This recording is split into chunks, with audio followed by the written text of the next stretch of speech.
of the ruling that came out yesterday with the Miami Dolphins. It did involve your quarterback and some tampering there. Just get your thoughts on that. Well, the league took care of it. It has nothing to do with us. You know, we try to keep outside noise to a minimum, and there's nothing to be said on that front because I really don't know anything about it. Yeah, I'm not really worried about that. We're just trying to have a good training camp here. Did you have any idea the Dolphins were tampering with your starting quarterback that season? Yeah, I'm focused on training camp here. That's all in the past.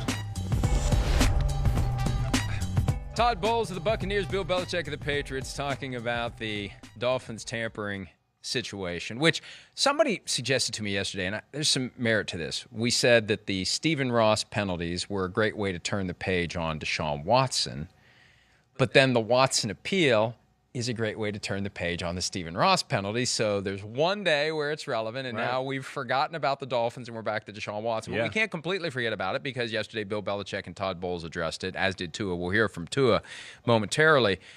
Look, I don't expect Todd Bowles to say anything about it. You don't want to start down that path. You know why? They tampered with Tom Brady in 2020. Yeah. You're not going to cast aspersions at the Dolphins. How dare the Dolphins have tampered with Tom Brady? Oh, well, we did the same thing when he was with the Patriots. But how dare they have done it? I mean, anything they say about it is just going to make things awkward and ugly. And the only strategy at this point for the Buccaneers is to just say, we're moving forward. Yeah, he's on the team. We're moving forward. 100%. It does them no good to address this situation. Just for their football team itself. I mean, that's where Todd Bowles has got to try to act like, hey, it doesn't matter. We're going to move forward. You know, as we talked about. You know, I do think you're going to have guys in the locker room a little bit like, oh, wait, I don't know if he really wanted to play for us. I do think if it becomes a bigger issue and you add, fuel to the fire, too, the fan base might get a little bit more riled up, too, with Tom Brady and be like, what? He lied to us as us Buccaneer fans, and he doesn't really want to be here. He's only here because, he had no other options, and now he's back. So they don't want any of that to be a part of this discussion. They want to make sure it was like Brady loves it here and we're awesome and we're all working for the same goal, which they are. I understand that, but I do think that, that it can be perceived the other way if it hangs around the news in Tampa too long. I was on with Rich Eisen yesterday from the actual landline in my hotel room. The first time I think a landline in a hotel room has been used in years, and I actually had to make the long-distance call. I have a feeling that call is going to cost like $150, but I got an issue with my cell phone. I think we already talked about that. But anyway, he raised the question, and look, there's a Michigan connection there to Tom Brady. He thinks that Brady shouldn't be criticized for this because what did he do wrong here? You're just taking the phone calls. And I understand that because everybody does it to some extent, but this was so blatant and so extensive. 2019, 2020, 2021, 2022 with two different teams and constantly talking to Bruce Beal. We'd been trying to tell folks about Bruce Beal for the last 2 years. Yeah. Bruce Beal and Tom Brady, thick as thieves. Yep. And part of the problem was Beal was too indiscreet. Beal's telling all his buddies in New York, all the rich guys on their on their speedboats or their yachts or whatever the toys they have, bragging about this and bragging about that, and Beal's bragging about how he's going to get Tom Brady in Miami. Yeah. And I just think there's a point where it's too much. It's one thing to take a phone call. There's not always and politely decline. Yeah. Thank you for your interest. Yeah, it's nice talking to you. Right. Maybe one of these days, maybe someday down the road, we'll find a way.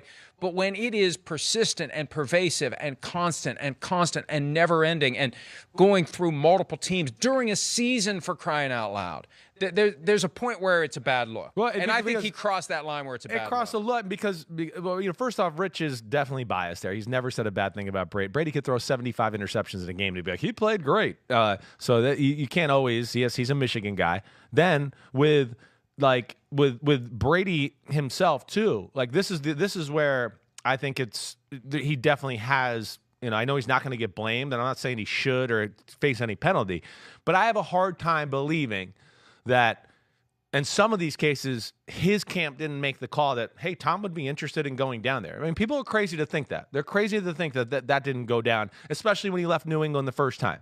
They were evaluating rosters and looking at rosters. It wasn't, you pick Tom Brady. It was Tom Brady picks you, and then he's going to tell you what 2 or 3 teams are finally into this. So that's where I think people are like, it wasn't like these teams were like banging down the door. Yes, they want Tom Brady, but I think Tom Brady and Don Yee reached out to some of these teams as well to go, we're interested in you if you guys want to, talk a little bit. Like and the figure some things out. 49ers.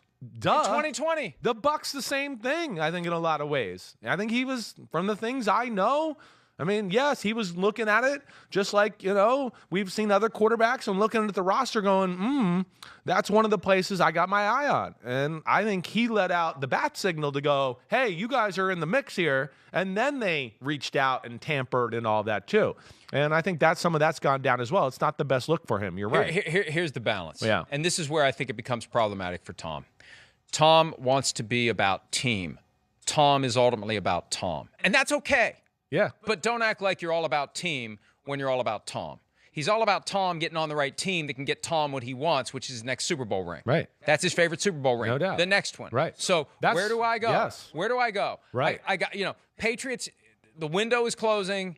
They couldn't build a super team around him anymore. Where do I go? So he had to go to the place that had the team. That's where it didn't match up.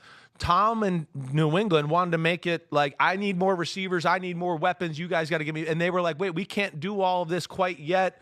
And, we don't know how long you're going to go and all of these other issues. And, that's why, again, yes, he's been great the last 2 years, but on that New England team, we can sit back and go back and watch that year. They didn't he wasn't remarkable that year. He was just good. He was good. They didn't win one of those games because, man, Tom Brady was amazing in the fourth quarter and brought them back and did stuff like that. Go back and pay attention to that year. It was that way.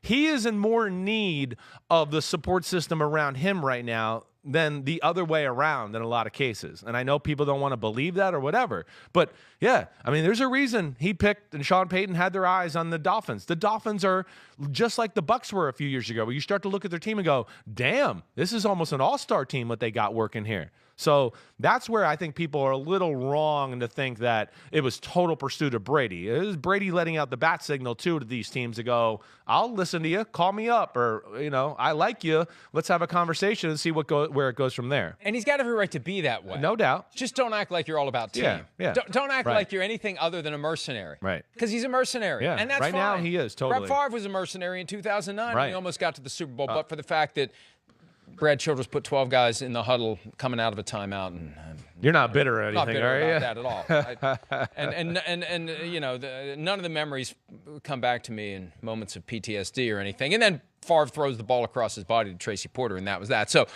but it's okay. Don't act like it's team, rah, rah, rah. It's Tom, all about Tom, trying to find the best place where Tom can get number 8 and then number 9 and then number 10 and then this and then that. And that's part of it too. Hi, I'm Mike Tirico, and thanks for watching. Make sure to hit subscribe for the latest news and highlights from NBC Sports.